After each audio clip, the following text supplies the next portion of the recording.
অঞ্চলে পূর্ণ স্বায়ত্তশাসন দাবি মেনে পার্বত্য চট্টগ্রাম সমস্যার স্থায়ী সমাধানের উদ্যোগ গ্রহণের দাবিতে রাঙামাটিতে বিক্ষোভ মিছিল ও সমাবেশ করেছে ইউপিডিএফ সমর্থিত ৩ সংগঠন।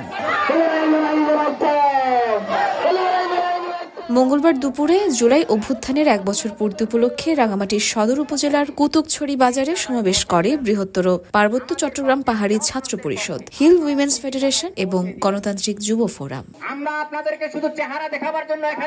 বিক্ষোভ সমাবেশের আগে দুপুর ২টার দিকে নির্বাণপুর এলাকা থেকে একটি বিক্ষোভ মিছিল শুরু হয়। মিছিলটি রাঙামাটি খাগড়াছড়ি আঞ্চলিক সড়ক হয়ে কুতুবছড়ি বাজারে এসে সমাবেশে মিলিত হয়।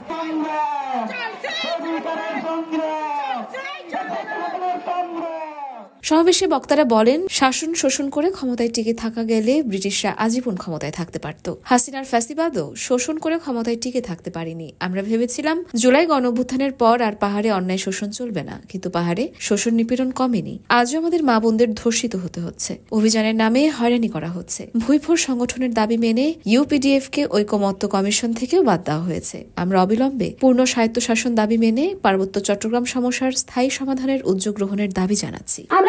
কামনা করি না পরিবর্তন হলেও কিন্তু পাহাড়ে কোনো পরিবর্তন হবে না।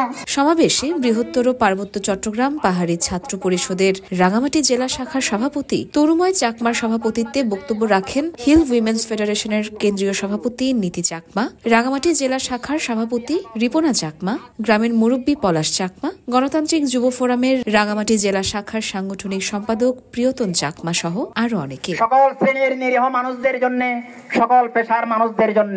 সমাবেশ থেকে মঙ্গলবার সকালে খাগড়াছড়ি ইউপিডিএফ এর ৩ সংগঠনের সমাবেশে হামলার প্রতিবাদ ও জড়িতদের গ্রেফতার দাবি জানান বক্তারা। পার্বত্য চট্টগ্রামে যা যা বিদ্যমান আপনারা সবকিছু জানেন এবং বোঝেন। ইয়র্মা শায়ের জাহান, দেশকাল নিউজ। কোন জাতি গোষ্ঠী নয়।